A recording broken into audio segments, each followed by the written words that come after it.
በስመ አብ ወወልድ ወመንፈስ ቅዱስ አሐዱ አምላክ አሜን። እንደምን ዋላችሁ? እንደምን ሰነበታችሁ? ቸር የሚሆን አምላካችን እግዚአብሔር ምሕረቱን አብዝቶ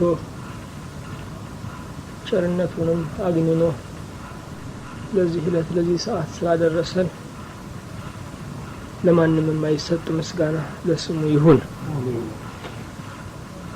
የትምህርታችን ተከታታይ ርዕስ እንዳይረሳ የሚል ነው።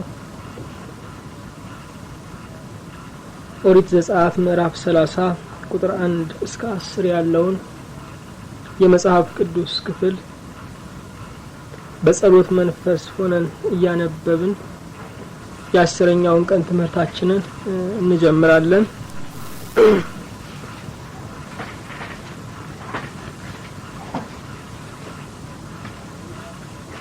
ኦሪት ዘጸአት ምዕራፍ 30 ቁጥር 1 እስከ 10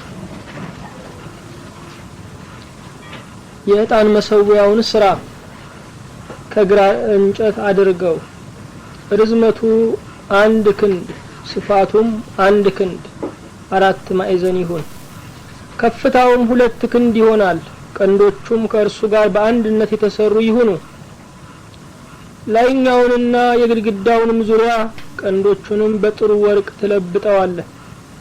በዙሪያውም የወርቅ ክፈፍ ታደርግለታለህ። ከክፈፉም በታች 2 የወርቅ ቀለበቶች አድርግለት። በዚህና በዚያ በሁለቱ ጎን ታደርጋቸዋለህ። ለመሸከምም የመሎጊያዎች ስፍራ ይሁኑ። መሎጊያዎቹንም ከግራር እንጨት አድርግ፣ በወርቅም ለብጣቸው። በምስክሩ ታቦት አጠገብም ካለው መጋረጃ በፊት ታኖረዋለህ። ይህንም አንተን በመገናኝበት ከምስክሩ በላይ ባለው በስሬት መክደኛ ፊት ታኖረዋለህ። አሮንም የጣፋጭ ሽቱ ዕጣን ይጠንበት፣ በማለዳ በማለዳ መብራቶቹን ሲያዘጋጅ ይጠነው። ይህም በእግዚአብሔር ፊት ለልጅ ልጃችሁ የዘወትር ዕጣን ይሆን ዘንድ አሮን በማታ ጊዜ መብራቶቹን ሲያበራ ያጥነዋል። ሌላም ዕጣን የሚቃጠለውንም መስዋዕት የእህሉንም ቁርባን አታቀርብበትም፣ የመጠጥም ቁርባን አታፈስበትም። አሮንም በአመት 1 ጊዜ በቀንዶቹ ላይ ማስተስሪያ ያደርጋል። በአመት 1 ጊዜ ልጃችሁ ማስተስሪያ በሚሆን በኃጢአት መስዋዕት ደም ማስተስሪያ ያደርግበታል። ለእግዚአብሔር ቅድስተ ቅዱሳን ናት። ሁሉን የምትይዝ ሁሉን የምትገዛ አምላካችን እግዚአብሔር ሆይ እናመሰግንሃለን።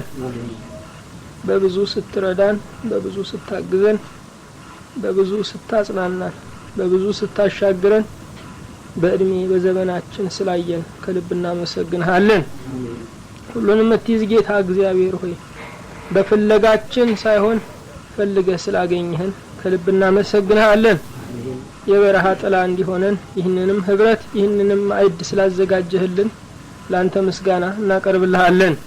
ሁሉንም የምትይዝ ጌታ ሆይ እንደ ቸርነትህ ከፊትህ ለመቅረብ ድምጽህን ለመስማት የበቃን እንድንሆን በቀራንዮ አደባባይ በፈሰሰው ንጹህ በሚሆን በልጅህ በወዳጅህ በኢየሱስ ክርስቶስ ደም ከኃጢአት ሁሉ አቤት ወጠበን።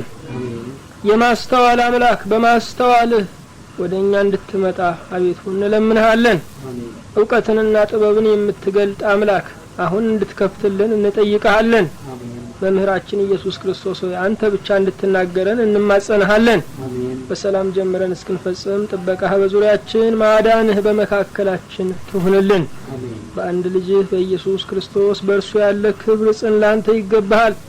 ከእርሱ ጋራ ከመንፈስ ቅዱስም ጋራ ዛሬም ዘወትርም ለዘላለሙ አሜን።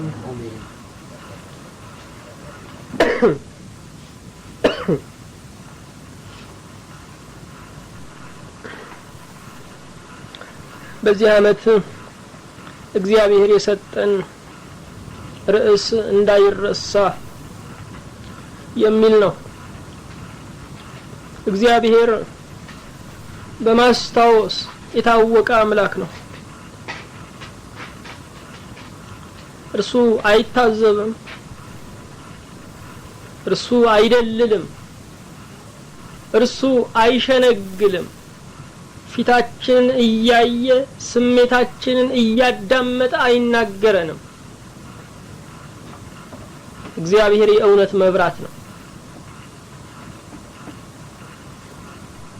እግዚአብሔር የሐቅ መምህር ነው።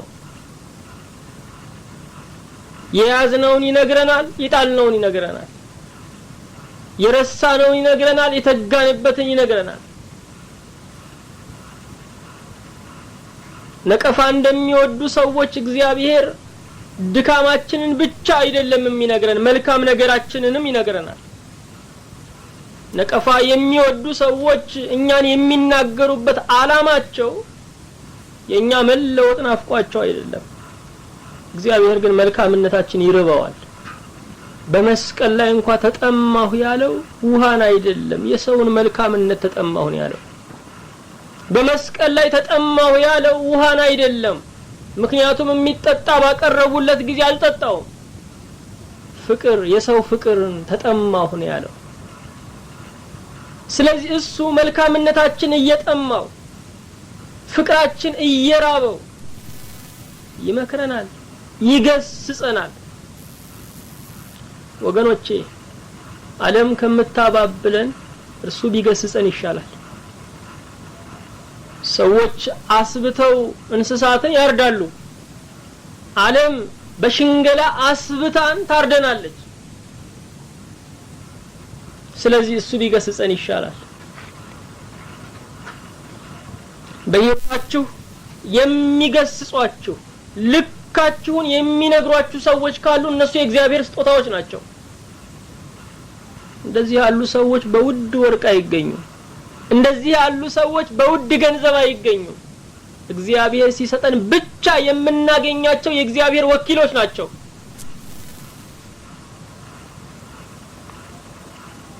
እኛ በተፈጥሯችን የሌለንን መልካምነት እንዲነገርልን እንፈልጋለን። ለዚህ ነው ደብተራ የምንቀልበው፣ ለዚህ ነው አዝማሪ የምንቀልበው። የሌለን ነገር እንዲነገርልን ነው። ያለንን ክፉ ነገር ሲነገርብን ደግሞ እናኮርፋለን፣ እንጣላለን፣ እናሳድዳለን። እግዚአብሔር ግን ከፍ ባለው ዙፋን ላይ ሆኖ በድምጽም በልባችንም የረሳነውን ነገር ይነግረናል። የሚያስታውሱን ሰዎች ከኛ ይልቅ ለኛ የሚያስቡ ሰዎች ናቸው። የረሳነውን መድኃኒት የሚያስታውሱን ሰዎች፣ የረሳነውን የልደት ቀናችንን የሚያስታውሱ ሰዎች፣ የረሳነውን ካደጋ የተረፍንበትን ቀን አስታውሰው እግዚአብሔርን የሚያመሰግኑ ሰዎች፣ የረሳነውን ከባድ ቀጠሮ አስታውሰው ሂዱ የሚሉን ሰዎች ከኛ ይልቅ ለኛ የሚያስቡ ሰዎች ናቸው። ሰው ሁሉ በራሱ ነገር በተወጠረበት ዘመን ስለኛ የሚያስቡ ሰዎች ትልቅ ዋጋ ልንሰጣቸው ይገባል። ከዚያ ሁሉ በላይ ግን ከኛ ይልቅ እኛን የሚወደን እግዚአብሔር አለ። እርሱ ለሕይወት ያስታውሰናል።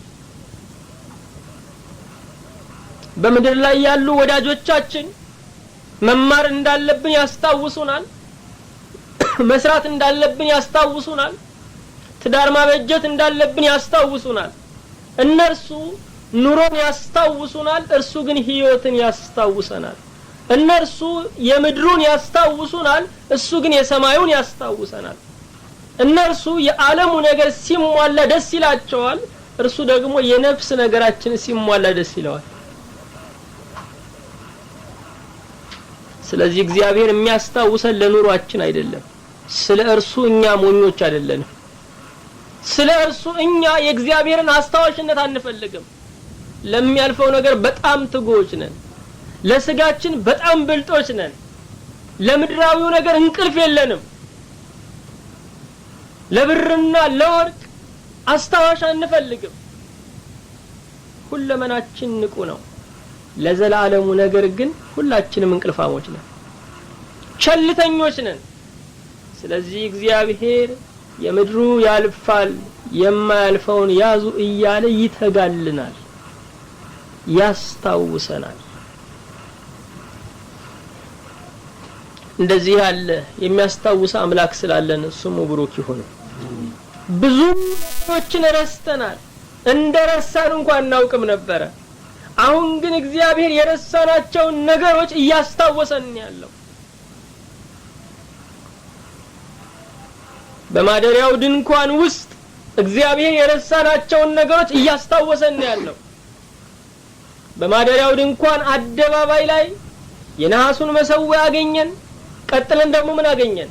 የመታጠቢያውን ሳህን አገኘን። ወደ ቅድስት ውስጥ ስንገባ በስተግራ በኩል ምን አገኘን? መቅረዙን አገኘን። በስተቀኝ በኩል ምን አገኘን? የገበታውን ህብስት አገኘን። በስተቀኝ በኩል የገበታውን ህብስት፣ በስተግራ በኩል መቅረዙን ትተን ቀጥ ብለን ስንሄድ በታላቁ መጋረጃ አጠገብ እግዚአብሔር በሚገኝበት በቅድስተ ቅዱሳን ደጃፍ ላይ አንድ ንዋየ ቅዱስ እናገኛለን። እርሱም የዕጣን መሰዊያ ነው። በመገናኛው ድንኳን ውስጥ የጌታችን የኢየሱስ ክርስቶስ የውበቱ ማማር፣ የብርሃኑ ንጣት ይታያል። በመገናኛው ድንኳን ውስጥ ጌታችን ኢየሱስ ክርስቶስ ይብራራል። እርሱ ስለ ኃጢአታችን መስዋዕት የሆነ ነው። በእግዚአብሔር ፊት የኃጢአታችን ዋጋ ሙሉ ክፍያ ነው። ይህ ብቻ አይደለም፣ እግዚአብሔርን የምናመሰግንበት መባችንም ነው። የደስታ መስዋዕታችን ነው። ቅድስናችን ነው። የምስክርነት ብርሃናችን ነው። የሕይወት ጥጋባችን ነው። ከእግዚአብሔር ጋር የታረቅንበት መንፈሳዊ ድልድያችን ነው። በመገናኛው ድንኳን ውስጥ ኢየሱስ ክርስቶስን እንደዚህ ባለ መንፈሳዊ መልክ ነው የምናገኘው። ቅድስተ ቅዱሳን በተባለው ራሱ እግዚአብሔር በሚገኝበት በሶስተኛው ክፍል ውስጥ አደባባይ አለ፣ ቅድስት አለ፣ እንደገና ቅድስተ ቅዱሳን ራሱ እግዚአብሔር የሚገኝበት ክፍል ነው። በዚህ ክፍል ላይ እዚህ ክፍል ደጃፍ ላይ የዕጣኑን መሰዊያ እናገኛለን። ቅድም ያነበብኩላችሁ የመጽሐፍ ቅዱስ ክፍል ይሄንን የሚያሳየን ነው። በቅድስት ውስጥ ካሉት ሶስት ቅድሳት አንዱ ምንድነው ስንል የዕጣን መሰዊያ ነው። በቅድስት ውስጥ ሶስት የተቀደሱ ዕቃዎች አሉ። አንደኛው ምንድነው? መቅረዝ ነው። ሁለተኛው ምንድነው? የገበታው ህብስት ነው። ሶስተኛው ምንድነው? የዕጣን መሰዊያ ነው። በመቅረዙ ውስጥ የሕይወት ምስክርነት፣ የቃል ምስክርነት፣ ለዓለም የምናበራው መብራት መሆኑን አይተናል። በገበታው ህብስት ደግሞ እርስ በርሳቸው ተሸካክመው የቆሙ ህብስቶች አሉ። እሱ ምንን ያመለክታል ብለናል? ህብረትን ያመለክታል። አሁን ደግሞ የምናገኘው የዕጣኑን መሰዊያ ነው። ይሄ የዕጣኑ መሰዊያ በታላቁ መጋረጃ አጠገብ የሚቀመጥ ነው። በማደሪያው ድንኳን ውስጥ የዘወትር አገልግሎት ከሚፈጸምባቸው ንዋያተ ቅድሳት አንዱ የዕጣኑ መሰዊያ ነው። በማደሪያው ድንኳን ውስጥ የነበረው የአገልግሎት ክፍለ ጊዜ በሶስት ይመደባል። በማደሪያው ድንኳን ውስጥ የነበረው የአገልግሎት ክፍለ ጊዜ በሶስት ይመደባል። የመጀመሪያው ዕለታዊ ነው። ሁለተኛው ሳምንታዊ ነው። ሶስተኛው ዓመታዊ ነው። በማደሪያው ድንኳን ውስጥ ዕለታዊ አገልግሎት ከሚፈጸምባቸው ንዋያተ ቅድሳት አንዱ የነሐሱ መሰዊያ ነው። በአደባባዩ ላይ ያለው የነሐሱ መሰዊያ ስለ ኃጢአት የዘወትር መስዋዕት ይቀርብበታል። ስለ ኃጢአት የዘወትር መስዋዕት ብቻ አይደለም፣ እግዚአብሔርን ስለ ምህረቱ የሚያመሰግኑበት ደግሞ መባም ይቀርብበታል። ስለዚህ በነሐሱ መሰዊያ ላይ ለኃጢአት ስርየትና ለኃጢአት ስርየት መስዋዕት ስለ ምህረቱ እግዚአብሔርን ለማመስገን መባ ይቀርብ ነበር። በነሐሱ መሰዊያ ላይ ለኃጢአት ስርየት መስዋዕት እግዚአብሔርን ስለ ምህረቱ ለማመስገን ደግሞ መባ ይቀርብ ነበር። ይሄ የዘወትር አገልግሎት ነው። በየዕለቱ የሚፈጸም መንፈሳዊ ተግባር ነው። ዛሬም በየዕለቱ ልናከናውናቸው ከሚገቡ ነገሮች አንዱ ምንድነው ስንል ስለ ኃጢያታችን ንስሐ መግባት ነው። በየዕለቱ በእግዚአብሔር ፊት ንስሐ መግባት ያስፈልገናል። በማሰብ በመናገር በመስራት የምንበድል ደካሞች ነን። ልብሳችን መቼና የት ቦታ በምን ሰዓትም እንደቆሸሸ በእርግጠኝነት መናገር ሳንችል ልብሳችን ቆሽሾ እናገኘዋለን። ሰውነታችንም ልክ እንደዚህ ሆኖ የሚቆሽሸው መቼ እንደቆሸሸ የት ቦታ እንደቆሸሸ ከነማን ጋር እንደቆሸሸ መገንዘብ በማንችልበት ሁኔታ ራሳችንን ቆሽሸን እናገኘዋለን። አንዳንድ ጊዜ ንስሐ የማያስፈልገን ቀን የንስሐ ጸሎት ማቅረብ ዛሬ አያስፈልገኝም ብለን የምናስብባቸው ብዙ ቀኖች አሉ። መንፈስ ቅዱስ ግን መንፈሳዊ አይናችንን ሲያበራልን የኃጢያታችን ጥልቆች ይታዩናል፣ የበደላችን ጥልቆች ይታዩናል።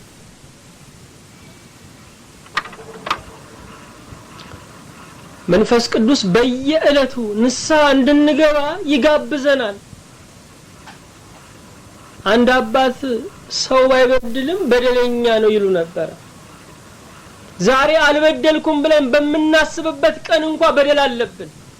ስለዚህ በየዕለቱ የእግዚአብሔርን ምህረት መጠየቅ ያስፈልጋል። በየዕለቱ የእግዚአብሔርን ይቅርታ መጠየቅ ያስፈልጋል። በደላችን እኛ የምናቀውና የማናቀውም ነው። ስለዚህ እግዚአብሔር እንደ በደል በፊታችን እግዚአብሔር በፊቱ እንደ በደል ያየብንን ነገር ሁሉ ይቅርታ መጠየቅ ያስፈልጋል። ይቅርታ መጠየቅ ብቻ አይደለም፣ እግዚአብሔርን ስለ ምህረቱ ልናመሰግነው ይገባል። ወገኖቼ ይቺ ዓለም የቆመችበት ዋልታው ምንድነው ብንል የእግዚአብሔር ምህረት ነው። ቤታችን የቆመበት ምሰሶ ምንድነው ስንል የእግዚአብሔር ምህረት ነው። እኛ የጸናንበት ካስማው ምንድነው ብንል የእግዚአብሔር ምህረት ነው። ወገኖቼ የመኖራችን ምስጢሩ የመቆማችን ምስጢሩ የተመጣጠነ ምግብ አይደለም፣ ጥሩ አይደለም፣ ጥሩ አይደለም፣ ጥንቃቄ የሞላበት እርምጃችንም አይደለም። የእግዚአብሔር ምህረት ነው፣ የእግዚአብሔር ይቅርታ ነው። ስለዚህ እግዚአብሔርን ስለ ይቅርታው ዘወትር ልናመሰግነው ይገባል። እግዚአብሔር ካደረገልን ነገር ሁሉ በላይ ያበዛልን ምህረቱ ይበልጣል። እግዚአብሔር ከሰራልን ስራ በላይ ለኛ ያበዛልን ይቅርታው ይበልጣል። ስለዚህ ወገኖቼ ዘወትር እግዚአብሔርን ስለ ምህረቱና ስለ ይቅርታው ማመስገን ይገባናል። የእግዚአብሔር ምህረትና የእግዚአብሔር ይቅርታ ባይኖር ኖሮ በህይወት የማንኖር ሰዎች ነበር። ስለዚህ እያንዳንዱ ቀን ሲጨመርልን የእግዚአብሔር ምህረት እንደበዛልን ልናስተውል ይገባል። በዚህ ዓለም ላይ የምንኖርበት ምስጢሩ ከአንድ ቀን ቀጥሎ አንድ ቀን የሚጨመርልን ምስጢሩ እግዚአብሔር ስለ ደግነታችን የእድሜን ዋጋ እየከፈለ አይደለም ያለው፣ ምህረቱን እንዳበዛልን ነው የሚያሳየን። አጼ ቴዎድሮስ የእግዚአብሔር ቃል ሲተረጎም ቁጭ ብለው ያዳምጡ ነበር። ታዲያ የሚያስተምሩት መምህር የሚያስተምሩት ቄስ እግዚአብሔር ፍጥረታትን ሁሉ ፈጥሮ በስድስተኛው ቀን አረፈ አሉ። በዚህ ጊዜ ንጉሱ ተቀበሏቸውና አሁንስ ምን እየሰራ ነው አሉ። እኛ ቄስ ግን ሊመልሱ አልቻሉም፣ ዝም አሉ። የእግዚአብሔር ያሁን ስራው ተፈጥሯችንን መሸከም ነው አሉ። እግዚአብሔር 6 ቀን ከፈጠረ በኋላ አሁን ደግሞ የፈጠረውን ደግሞ መሸከም ነው። ወገኖቼ የተሸከመን የእግዚአብሔር ምህረት ነው፣ የቻለን የእግዚአብሔር ትዕግስት ነው። ስለዚህ እግዚአብሔርን ስለ ምህረቱ እግዚአብሔርን ስለ ትዕግስቱ ልናመሰግነው ይገባል።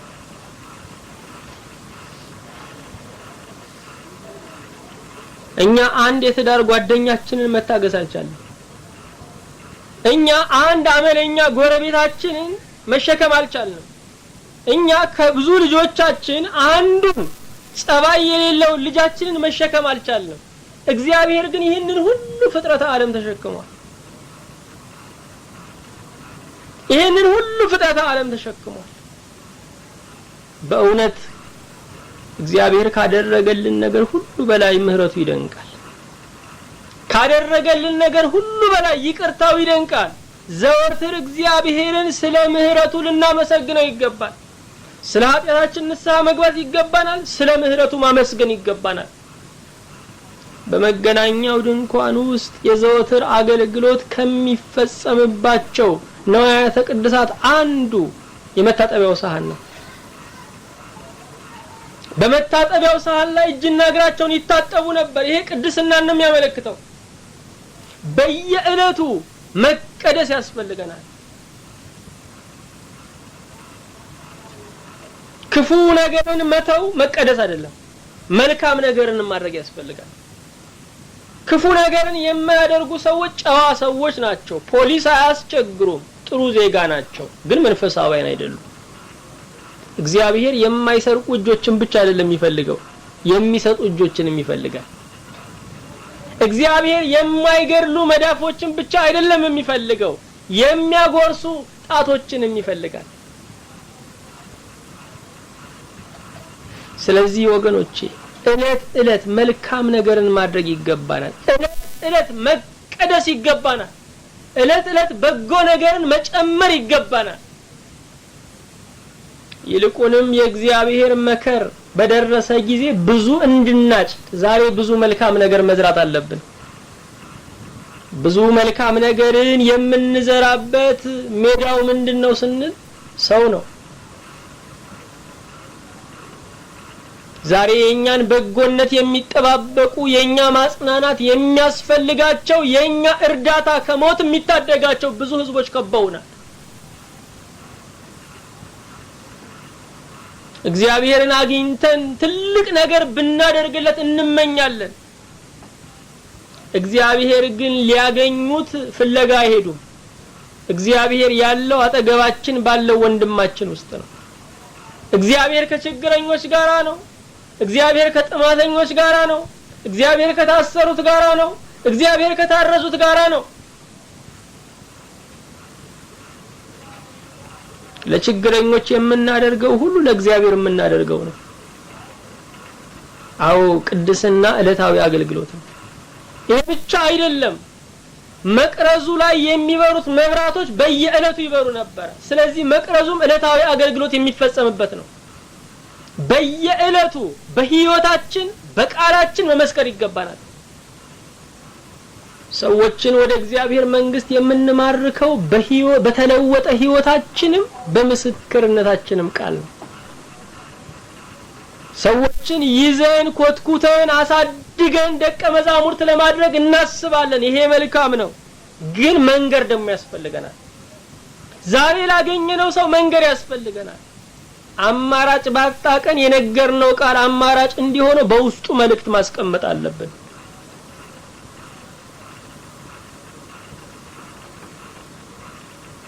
ምስክርነታችን ዕለታዊ አገልግሎት ነው።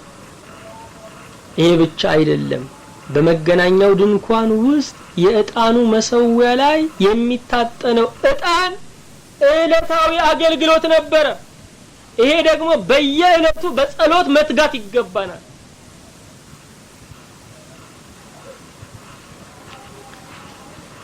አዎ በመገናኛው ድንኳን ውስጥ ያሉት የአገልግሎት ክፍለ ጊዜዎች 3 ናቸው። የመጀመሪያው ምንድነው አለ? ዕለታዊ ነው። ሁለተኛው ምንድነው? ሳምንታዊ ነው። በገበታው ህብስት ላይ 12 ህብስቶች ተደራርበው ይቀመጡ ነበር። በሳምንቱ ደግሞ አዲስ ህብስት ይቀየራል። ይሄ ምንን ያመለክታል ብለናል? ህብረትን ያመለክታል። ስለዚህ በየሳምንቱ ክርስቲያኖች መገናኘት አለባቸው። ክርስቲያኖች በየሳምንቱ እየተገናኙ መንፈሳዊ ህብረት ማድረግ አለባቸው። በአንድ ላይ የእግዚአብሔርን ቃል መማር አለባቸው። በአንድ ላይ ለእግዚአብሔር ክብር መዘመር አለባቸው። ይሄ በመንፈሳዊ ህይወት ላይ ትልቅ ዋጋ ያለው ነገር ነው። ሌላው ዓመታዊ አገልግሎት ነው። በአመት አንድ ጊዜ ሊቀ ካህኑ ቅድስተ ቅዱሳን ተብላ በምትጠራው የመጨረሻዋ ክፍል ውስጥ ስለራሱና ስለ ህዝቡ ኃጢአት የቀረበውን የእንስሳት መስዋዕት ደም ይዞ በእግዚአብሔር ፊት ይቅርታ ይለምናል። ይሄ አመታዊ አገልግሎት ነው። እንግዲህ የዕጣኑ መሰዊያ ዕለታዊ አገልግሎት ከሚፈጸምባቸው ነገሮች አንዱ ነው።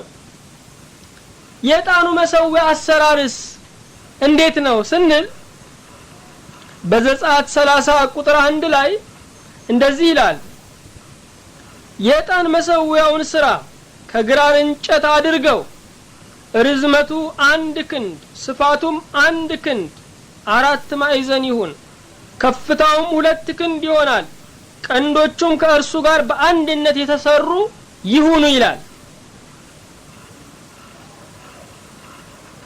የዕጣን መሰዊያው ከግራር እንጨትና ከምን የተሰራ ነው? ከወርቅ የተሰራ ከጥሩ ወርቅ የተሰራ ነው።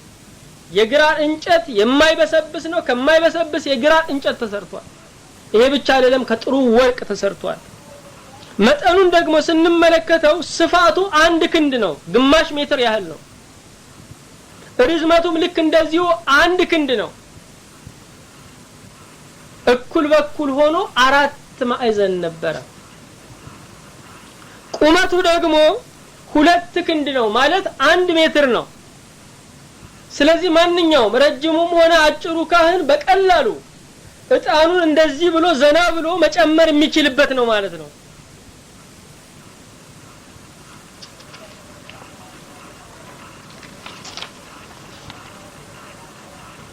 የዕጣኑ መሰዊያ ላይ በነሐሱ መሰዊያ ልክ እንዳየነው በአራቱ ማዕዘኖች ምን አሉት ስንል ቀንዶች አሉት። በነሐሱ መሰዊያም ላይ ቀንድ አግኝተናል። በዕጣን መሰዊያውም ላይ ቀንድ አለ። የቀንዱ አገልግሎት ምንድነው ስንል የመጀመሪያው መስዋዕት ማሰሪያ ነው። አደባባይ ላይ ባለው በነሐሱ መሰዊያ አጠገብ ለኃጢአት የሚቀርበው መስዋዕት በቀረበ ጊዜ በጉ በነሐሱ መሰዊያ ላይ ካለው ቀንድ ጋር ይታሰራል። በመዝሙር 117 ቁጥር 27 ላይ እስከ መሰዊያው ቀንዶች ድረስ የበዓሉን መስዋዕት በገመድ እሰሩት ይላል። ስለዚህ የቀንዱ አገልግሎት የመስዋዕት ምን ነበረ? ማሰሪያ ነበረ። ሁለተኛው መማፀኛ ነበረ። በአንደኛ ነገሥት በምዕራፍ 1 ቁጥር 49 ላይ እንደምናነበው የንጉሱን የሰሎሞንን ቁጣ ፈርቶ ከሞት ይድን ዘንድ አንድ ሰው በአደባባዩ ላይ የነበረውን የነሐሱን መሰዊያ ቀንዶች ጨበጠ። ንጉሱ ምህረት እስኪነግርልኝ ድረስ አልለቅም አለ። ለሰሎሞን ሄደው ነገሩት። ሰሎሞንም አይሞትም ብሎ አወጀ። በዚህ ጊዜ ቀንዱን ለቀቀ። የንጉስን ቁጣ የሚፈሩ ሞትን የሚፈሩ ሰዎች ያንን ቀንድ ሄደው ይጨብጡ ነበር። ስለዚህ ከሞት ይድኑ ነበር። ስለዚህ ያ ቀንድ የደህንነት ቀንድ ተብሏል፣ መማፀኛ ስለነበር። የዕጣኑ መሰዊያ ይሄ ብቻ አይደለም፣ መሎጊያዎች ነበሩት። መሎጊያዎች ምንድናቸው? መሸከሚያዎች ናቸው። 2 መሎጊያዎች ነበሩት፣ መሸከሚያ ናቸው። የሚቀመጠው ሴት ነው ስንል ለቅድስተ ቅዱሳን ቅርብ በሆነ ቦታ ላይ ይቀመጥ ነበር። የሰራዊት ጌታ እግዚአብሔር ባለባት በቅድስተ ቅዱሳን ደጃፍ ላይ ቅርብ ላይ ሆኖ ይቀመጥ ነበር አቀማመጡ። አገልግሎቱስ እንዴት ነው ብንል ካህኑ ጠዋት መብራት ሲለኩስ በዕጣን መሰዊያው ላይ ዕጣን ያጤስ ነበር። ማታም ልክ እንደዚሁ መብራቱን ሲለኩስ በዕጣን መሰዊያው ላይ ዕጣን ያጤስ ነበር። ስለዚህ በጠዋትና በማታ ለእግዚአብሔር ጣፋጭ ዕጣን ይቀርብ ነበር። በዕጣን መሰዊያው ላይ እግዚአብሔር ከፈቀደው ዕጣን በስተቀር ሌላ ዕጣን እንኳን አይጨስም። በዕጣን መሰዊያው ላይ የሚቀርበው እግዚአብሔር የፈቀደው ዕጣን ብቻ ነበር። ሌላ አይነት መስዋዕት ተመሳሳይ መስዋዕትም ቢሆን ለእግዚአብሔር የሚቀርብም ቢሆን ማቅረብ ክልክል ነበር። ይሄም ራሱን የቻለ ትርጓሜ አለው። በመሰዊያው ላይ ጣፋጭ ዕጣን ይቀርብ ነበር። ዕጣንን እስቲ እንደው አስቡት ወገኖቼ። ዕጣን የመጀመሪያ ውበት አለው። ውብ ነው ዕጣን፣ ግን ቀለም የለውም። ቀለሙ አመድማ ነው። አትኩራችሁ ስትመለከቱ ግን ዕጣን ምን አለው? ውበት አለው። ይሄ ብቻ አይደለም፣ መዓዛ አለው፣ ያውዳል። እገሌን ይሽተተው እገሌን አይሽተተው ማለት አይቻልም። ለሁሉ ይሸታል፣ ሁሉን ይነካል። ይሄ ብቻ እንዳይመስላችሁ፣ የዕጣን የመጀመሪያ አድራሻው ወዴት ነው ስንል ወደ ላይ ነው። እግዚአብሔር ጣፋጩን መዓዛ ያለውን ውበት ያለውን ሁሉን የሚነካውን ያንን ዕጣን እንዲያቀርቡለት አዘዘ። ዕጣኑ እንደዚሁ አይጨስም። ዕጣኑ እንዲጨስ ምን ያስፈልጋል? እሳት ያስፈልጋል። እሳቱ ደግሞ መጫር ያለበት አደባባይ ላይ ካለው ከነሐሱ መሰዊያ ከመስዋዕቱ ፍም ነው መጫር ያለበት። በሌላ እሳት ዕጣን ማጨስ ያስቀጣ ነበር። በዘሌዋውያን 10 ቁጥር 1 እስከ 2 ላይ እንደምናነበው ዘሌዋውያን 10 ቁጥር 1 እስከ 2 ላይ እንደምናነበው ከመንደር እሳት ጭረው ለእግዚአብሔር ዕጣን ያጠኑ ካህናቶች በሞት ተቀጥተዋል። የዕጣኑ መሰዊያ እንግዲህ ይሄ ነው። የዕጣኑ መሰዊያ ወደ ክርስቶስ የሚያመለክት ቀስት አለው። የዕጣኑ መሰዊያ ከግራር እንጨትና ከጥሩ ወርቅ ተሰርቷል። ስለዚህ የሁለት ነገሮች ውህድ ነው። እንጨትና የግራር እንጨትና ጥሩ ወርቅ። ጌታችን ኢየሱስ ክርስቶስም በአንድ አካል ላይ ፍጹም ሰው ፍጹም አምላክ ነው። እንጨትና ወርቅ በዜግነት አይገናኙም። እንጨት ሌላ ነው፣ ወርቅ ሌላ ነው። መለኮትና ሰውነትም እንደዚሁ በዜግነት አይገናኙም። ሰውነት ስጋ የሚታይ ነው፣ መለኮት የማይታይ ነው። ስጋ የሚወሰን ነው፣ መለኮት የማይወሰን ነው። ስጋ ዘመኑ አጭር ነው፣ መለኮት ዘላለማዊ ነው። ስጋ የሚሞት ነው፣ መለኮት የማይሞት ነው። ነገር ግን በአንድ የክርስቶስ አካል ውስጥ መለኮትና ሰውነት ምን ብለዋል? ተዋህደዋል። የግራር እንጨት በበረሃ ላይ የሚበቅል ብቸኛ ጥላ ነው። ጌታችን ኢየሱስ ክርስቶስም ብዙ ክፉዎችና ኃጢአተኞች በበዙበት ዓለም ላይ የተገኘ የጽድቅ ጥላ ነው። እንደርሱ ያለ ቅዱስና እውነተኛ በታሪክ ውስጥ አልተገኘም። እንደርሱ ያለ ቅዱስና እውነተኛ ዓለም አላስተናገደችም እስከዛሬ። እንደርሱም ግን ደግሞ ዓለም ያሰቃየችው የለም። የግራር እንጨት አይበሰብስም። ጌታችን ኢየሱስ ክርስቶስም መቃብርና ሞት አልያዘው። መቃብርንም ሞትንም አሸንፎ ተነስቷል። የዕጣኑ መሰዊያ መጠኑ 4 ማዕዘን ነው። ለሁሉም አቅጣጫ ምንድነው? እኩል ነው። ጌታችን ኢየሱስ ክርስቶስም ሁሉን ይወክላል። እርሱ ከእስራኤል ብቻ አይደለም የተወለደው፣ እርሱ ከአሕዛብ ወገንም ተወልዷል። በጌታችን በኢየሱስ ክርስቶስ የዘር ሐረግ ውስጥ ሞዓባዊት የምትሆን ሩትን እናገኛለን። ስለዚህ የጌታችን የኢየሱስ ክርስቶስ ዘር እስራኤላዊ ብቻ አይደለም፣ ከአሕዛብም ወገን ነው። ስለዚህ እርሱ መላውን ዓለም ይወክላል። ሕዝብና አሕዛብን ያገናኘው መስቀል ላይ አይደለም፣ በልደት ነው። የዕጣኑ መሰዊያ 4 ማዕዘን መሆኑ ኢየሱስ ክርስቶስ ሁሉን ለመወከሉ ምሳሌ ነው። የዕጣኑ መሰዊያ ከፍታው አጭር ነው። ስለዚህ አጭሩም ሰው ረጅሙም ሰው በቀላሉ ሊደርስበት የሚችል ነው። ጌታችን ኢየሱስ ክርስቶስም ሁሉም ሰው ሊቀርበው የሚችል ፍቅር ነው። ሕፃናትም ሊቀርቡት ይችላሉ፣ ወጣቶችም ሊቀርቡት ይችላሉ። ሁሉን የሚቀበል ግን የማይገፋ ፍቅር ነው። በዕጣኑ መሰዊያ ላይ ቀንድ አለ ብለናል። ቀንድ በመጽሐፍ ቅዱስ ኃይልና ስልጣንን ያመለክታል። ኢየሱስ ክርስቶስም ኃይል አለው። ኢየሱስ ክርስቶስም ስልጣን አለው። ወደዚህ ዓለም በመጣ ጊዜ ግን በኃይል ባህሪው አልመጣም። ኃይለኛው ደካማ ሆኖ መጣ። ባለስልጣኑ የሚፈረድበት ሆኖ መጣ። እርሱ በኃይሉ ብዙዎችን ቢገድል አይደንቀንም ነበር፣ ምክንያቱም ኃይለኛ ነው። የማይሞተው ግን ስለኛ ኃጢያት መሞቱ ይደንቃል። ሰማይና የሰማያት ሰማይ የማይችለውን እርሱን መቃብር ሲይዘው ይደንቃል። የፈጠራቸው መላእክት በስጋ ለባሽ ሊያዙ የማይችሉ ኃይለኞች ሲሆኑ ፈጣሪያቸው እርሱ ግን በለበሰው ስጋ በገመድ መታሰሩ ይደንቃል። ኃይለኛ ሲሆን ራሱን ስለኛ ደካማ አደረገ። ይሄ ብቻ አይደለም፣ ቀንድ መማፀኛ ነው ብለናል።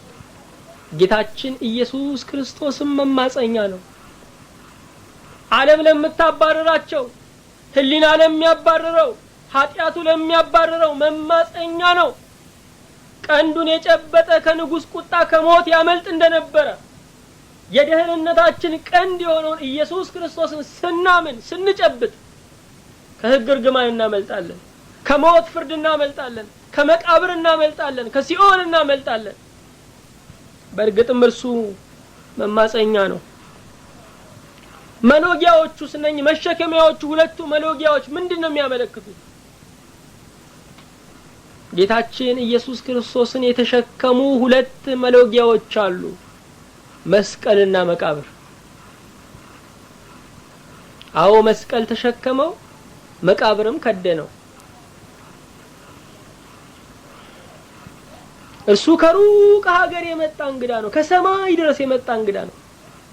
እንደዚህ ሩቅ ዓለም ተጉዞ የመጣ እንግዳ በታሪክ ውስጥ የለም። ዓለም ግን ለዚህ የሩቅ መንገደኛ ለዚህ የሩቅ እንግዳ ያገኘችለት ነፃ ቦታ መስቀል ነበር።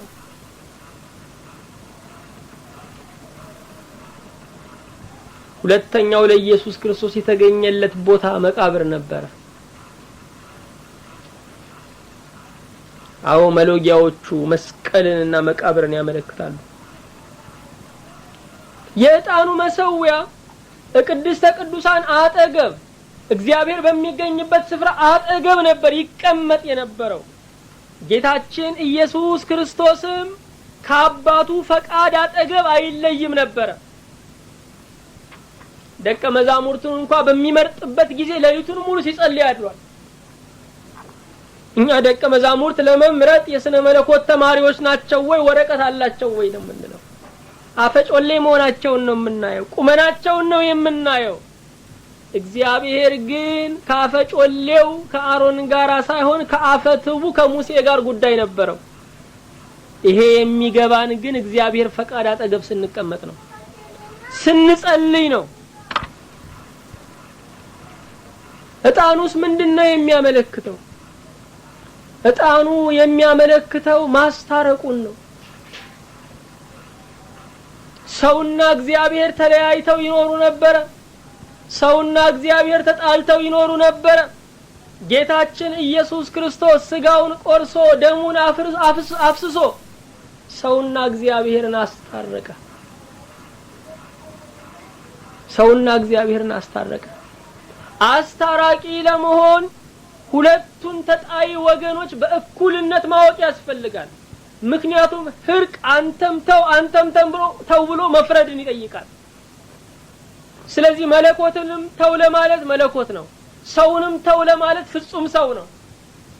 በዚህ ምክንያት አሮን ያልቻለውን ክርስቶስ ችሎታል። ሙሴ ማስታረቅ ያልቻለውን ክርስቶስ ችሎታል።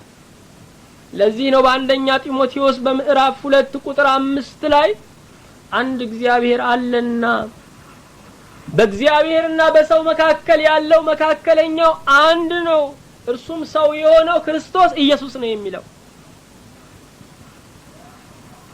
ከጌታችን ከኢየሱስ ክርስቶስ በቀር በአንድ አካል ፍጹም ሰውና ፍጹም አምላክ የሆነ ማንም የለም። ስለዚህ አንድ መካከለኛ የተባለው ለዚህ ነው።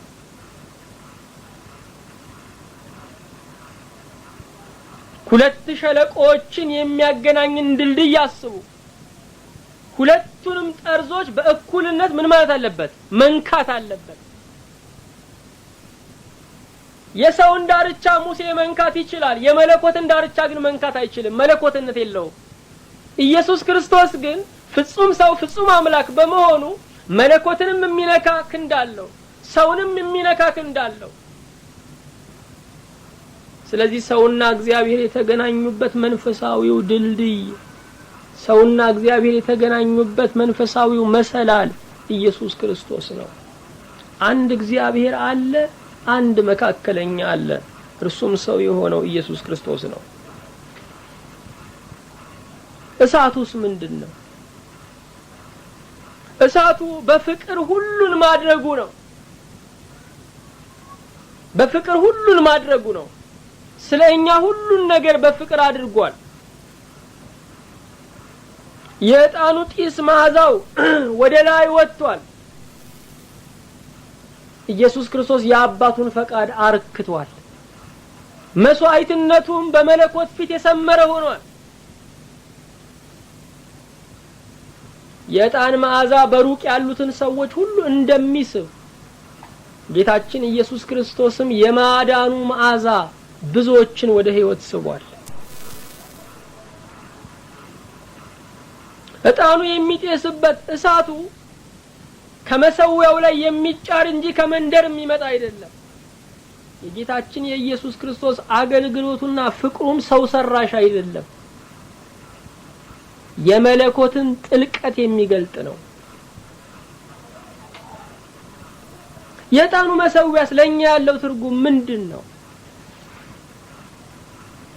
የዕጣኑ መሰዊያ የጸሎት ሕይወትን ያመለክታል። በዕጣኑ መሰዊያ ላይ በየዕለቱ ዕጣን ይጤስ እንደነበረ ጸሎትም የዘወትር አገልግሎት ነው። ይልቁንም በጠዋትና በማታ በተለየ ሁኔታ ከእግዚአብሔር ጋር በጸሎት መገናኘት ይኖርብናል። ዕጣኑ ይጤስ የነበረው መጀመሪያ ከስሩ ምን አለ? መሰዊያው አለ።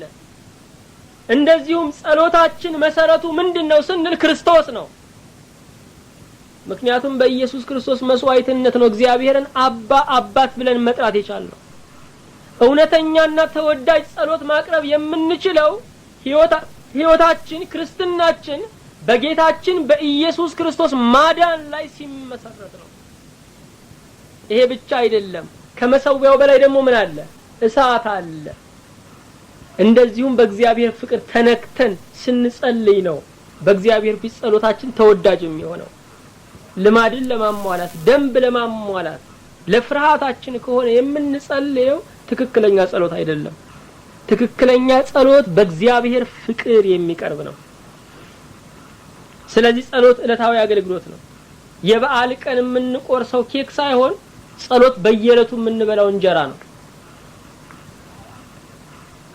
መሰዊያው ቅድስተ ቅዱሳን አጠገብ እግዚአብሔር በሚገኝበት ስፍራ አጠገብ እንደሚቀመጥ ጸሎትም በቅርበት ከእግዚአብሔር ጋር መነጋገር ነው። ምስጢራችንን ለእግዚአብሔር እንነግረዋለን፣ እግዚአብሔርም ምስጢሩን ለኛ ይነግረናል። ጸሎታችን በእግዚአብሔር ፊት እንደሚያውድ ዕጣን ነው። እግዚአብሔር ጸሎታችንን እንደ ዕጣን ነው የሚቀበለው። በመዝሙር 140 ቁጥር 2 በራእይ 8 ቁጥር 3 እስከ 4 እግዚአብሔር የልጆቹን ጸሎት እንደሚያውድ ዕጣን እንደሚያሻትት ነው የምናነበው። በመሰዊያው ላይ በዕጣኑ መሰዊያ ላይ ሌላ ዕጣንም አይቀርብም። እንደዚሁም በጸሎት መገናኘት የሚገባን ከእግዚአብሔር ጋር ብቻ ነው። ሌላ አይነት መስዋዕትም ማቅረብ አይቻልም። ተመሳሳይ ለእግዚአብሔር የሚቀርብ ሌላ አይነት መስዋዕትም በዕጣን መሰዊያ ላይ አይቀርብም። ይሄ ማለት ምን ማለት ነው ስንል የጸሎት ጊዜ የተከበረ ነው፣ ለስብከትም አይውልም። የጸሎት ጊዜ የተከበረ ነው፣ ለሌላ መንፈሳዊ አገልግሎትም አይውልም። ስለዚህ የጸሎትን ጊዜ ማክበር እንደሚገባን ነው የሚያሳየን። ከመንደር የተጫረ እሳት በመሰዊያው ላይ ማረፍ አይችልም። ስለዚህ ከመሰዊያው መጫር አለበት። መሰዊያው የእግዚአብሔርን ፍቅር የክርስቶስን ሞት ነው የሚያመለክተው። ስለዚህ እግዚአብሔርን ማምለክ የሚገባን ሰዎች ሲያመልኩ አይተን ከስጋዊ ስሜት ተነሳስተን ሊሆን አይገባው። በመስቀሉ ፍቅር ተነክተን በክርስቶስ ፍቅር ተቃጥለን ነው እግዚአብሔርን ማምለክ የሚገባን። ዛሬ በቤተ ክርስቲያን ውስጥ ዛሬ በመንፈሳዊው ዓለም ውስጥ ከመንደር የተጫሩ ብዙ እሳቶች አሉ። ሰው ሰራሽ ልምምዶች። ወገኖቼ አምልኳችንን ተገቢ የሚያደርገው ዘመናዊ ቄንጥ አይደለም። አምልኳችንን ተገቢ የሚያደርገው በቅዱስ ፍርሃትና በኢየሱስ ክርስቶስ ፍቅር በመነካት ስናቀርበው ነው። አዎ ወገኖቼ እግዚአብሔር እንዳንረሳ ይፈልጋል። እግዚአብሔር እንዳንረሳ ይፈልጋል። ጌታችን ኢየሱስ ክርስቶስ ፍጹም ሰው ፍጹም አምላክ መሆኑን እንዳንረሳ ይፈልጋል። የእርሱ ፍጹም ሰውነት ፍጹም አምላክነት የሊቃውንት ክርክርና ሙግት አይደለም፣ የእውነተኛው እምነት መሰረት ነው።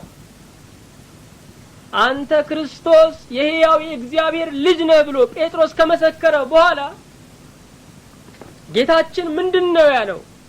አንተ ጴጥሮስ ነህ፣ በዚህችም ማለት ላይ ምን እሰራለሁ? ቤተክርስቲያን እሰራለሁ፣ የሲኦልም ደጆች አይችሏትም ነው ያለው። በዚህችም ማለት ምን ማለት ነው? አንተ ክርስቶስ የሕያው የእግዚአብሔር ልጅ ነህ በሚለው መሰረት ላይ ቤተክርስቲያንን እመሰርታለሁ ማለት ነው። ስለዚህ እውነተኛይቱ ቤተክርስቲያን ክርስቶስ ፍጹም ሰው ፍጹም አምላክ መሆኑን የምታምን የምታስተምር ልትሆን ይገባታል። ይሄ መሰረት የሌላት ቤተክርስቲያን ተብላ ልትጠራ አትችልም። ብዙ ሰዎች ስብከት አፍቃሪዎች ናቸው። የክርስቶስን ሰው የመሆኑን ምስጢር ግን መመርመር አይፈልጉም፣ ማወቅ አይፈልጉም። እነርሱ ዛሬን ለመርሳት ስብከትን እንደ ማደንዘዣ ኪኒን መዋጥ ነው የሚፈልጉት። መሰረቱ ግን ይሄ ነው፣ የክርስቶስ ፍጹም ሰውነት ፍጹም አምላክነት። ኢየሱስ ክርስቶስ በሰውነቱ የሰው ልጆች ዘመድ ነው፣ ታላቅ ወንድም ነው። በመለኮትነቱ የአብ የመንፈስ ቅዱስ እኩያ የባህሪ አምላክ ነው። በአንድ አካል ፍጹም ሰው ነው፣ ፍጹም አምላክ ነው። በሰውነቱም እንከን የለበትም፣ በአምላክነቱም እንከን የለበትም። ስለዚህ ይህንን ነገር አቻችለን መያዝ ይገባናል። የኛ ወገኖች መለኮትነቱን አጉልተው ስለሚያዩ የሰውነቱን ቅርበት ይረሳሉ። ሌሎቹ ደግሞ የሰውነቱን ቅርበት ያዩና መለኮታዊ ክብሩን ይዘነጋሉ። መጽሐፍ ቅዱስ ግን አቻችሎ ነው የሚያቀርብልን። ኢየሱስ ክርስቶስ ፍጹም ሰው ነው፣ ፍጹም አምላክ ነው። ይሄ ተዋህዶ ዘላለማዊ ነው። ይሄንን እንዳንረሳ እግዚአብሔር ይፈልጋል። ለምን ስንል በዚያ ውስጥ ለእኛ መንፈሳዊ መልስ አለ። በዚያ ውስጥ ለእኛ መንፈሳዊ ትርጉም አለ። ይሄን ብቻ አይደለም የጸሎት ህይወትን እንዳንረሳ፣ ጸሎት የዘወትር አገልግሎት መሆኑን እንዳንረሳ እግዚአብሔር ይፈልጋል። ብዙዎቻችን የጸሎትን ህይወት ረስተናል። ብዙዎቻችን የጸሎትን ህይወት ዘንግተናል። ጸሎት ለእኛ አጋጣሚ ነው እንጂ ጸሎት ለእኛ የማይቋረጥ ህይወት አይደለም። ብዙ ፈተናዎች እንዳሉብን እንናገራለን ወገኖቼ። ትልቅ ፈተና ግን መጸለይ ያለመቻል ነው። ምክንያቱም ሌላው ፈተና ሁሉ የሚሸነፈው በጸሎት መንገድ ነው። አዎ ጸሎትን ረስተናል።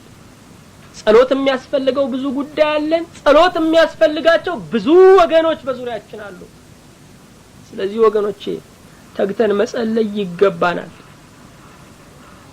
ሳምንት እንቀጥላለን። ያስተማረን እግዚአብሔር ስሙ ብሩክ ይሁን። አሜን።